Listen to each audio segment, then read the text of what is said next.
22 मार्च से 1 वीक के लिए इंडिया में कोई भी इंटरनेशनल फ्लाइट नहीं लैंड करेगी। क्या?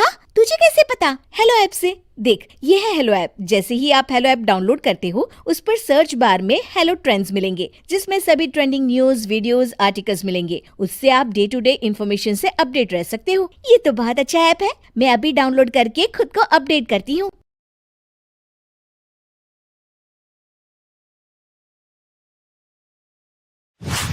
सुगंधा और उसकी सास कांता के बीच एक अजीब सी जंग रहती थी। ये जंग थी किचन में कौन ज्यादा अच्छा काम करेगा और घर के सदस्यों के दिल जीतेगा। और उनकी इस जंग में हमेशा कुर्बान होते थे उनके दोनों पति। कैसे? आइए देखते हैं इस किचन पॉलिटिक्स की कहानी में। एक दिन किचन में, माँ जी, आज मैं बना रही हूँ मेथी की सब्जी। इस खाने से घर वालों के पेट की सारी समस्या खत्म हो जाएगी। और मैं बना रही हूँ तड़के वाली छाछ, जिसे पीते ही गैस की समस्या कभी नहीं होगी। दोनों अपने अपने खाने को लेकर टेबल पर पहुंच जाती हैं। तभी सुगंधा के ससुर उसकी बनाई सब्जी की तारीफ कर देते हैं। अरे वाह, मेथी की सब्जी भी बनी है, बड़ी ही स्वादिष्ट है। वाह बहू वाह। अरे बहू, लेकिन इसमें इतनी सारी मेथी बर्बाद करने की क्या जरूरत थी? देखिए माँ जी, ये तो वो मेथी है जो आप रात में भिगोकर सुबह उसका पानी पीती हैं, और जो मेथी फेंक देती हैं, उसी से मैंने ये सब्जी बनाई है। अरे वाह बहू, तुमने तो बड़ा ही समझदारी का काम किया। बस अब क्या था, कांता जी का तो मानो ये सुनकर खून ही सूख गया। वो फैसला कर लेती है कि किसी भी तरह वो अपने खाने की तारीफ लेकर ही रहेगी और सुगंधा को किचन में उसकी कमियां गिनाएगी। कांता फ्रिज खोलकर देख रही होती है और फिर सुगंधा से कहती है, अरे बहू, ये क्या, पूरा फ्रिज गंदा पड़ा है। तभी वहां सुगंधा का पति आ जाता है। वो सुगंधा को डांट कर कहता है, सुगंधा, तुम्हें कितनी बार कह रखा है कि वायरस फैल रहा है, साफ सफाई का पूरा ख्याल रखना है, लेकिन तुम किचन में इतनी गंदगी रखोगी तो कैसे चलेगा।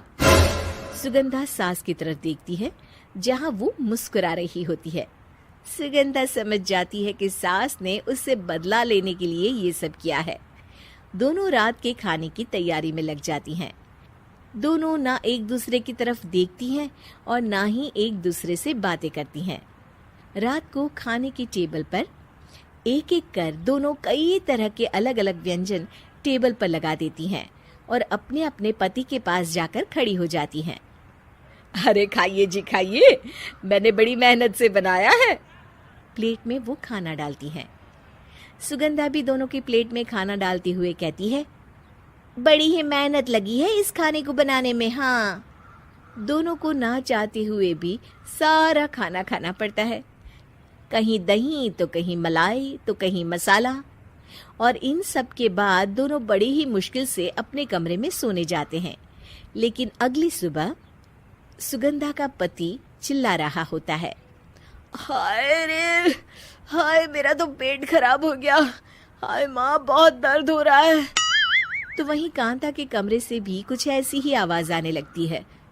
हे भगवान, इस सास बहू की लड़ाई हमारी जान लेकर रहेगी।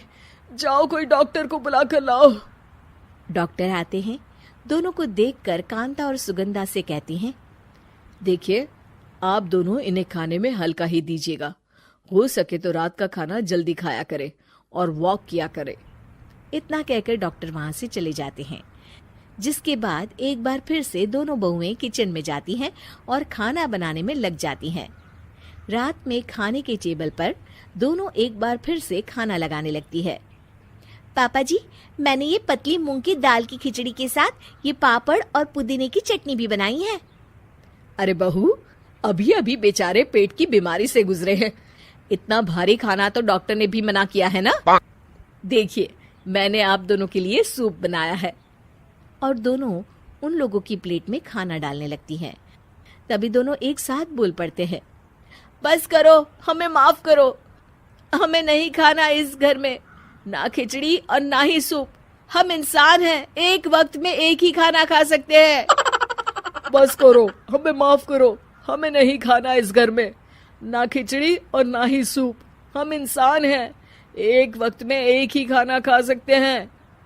इतना कहकर वो दोनों वहां से चले जाते हैं। कहानी का अंत। आप लोग उम्मीद कर रहे होंगे कि अंत में सब ठीक हो जाएगा। नहीं जनाब, अगर सास बहू के बीच सब ठीक हो जाए तो आप ये सीरीज देखे ही क्यों? तो मजा लीजिए इस चैनल में सास बहू से जुड़ी कहानियों का, क्योंकि ये ऐसा रिश्ता है जिसकी मिठास उसकी खटास में हमेशा ज्यादा ही रहती है।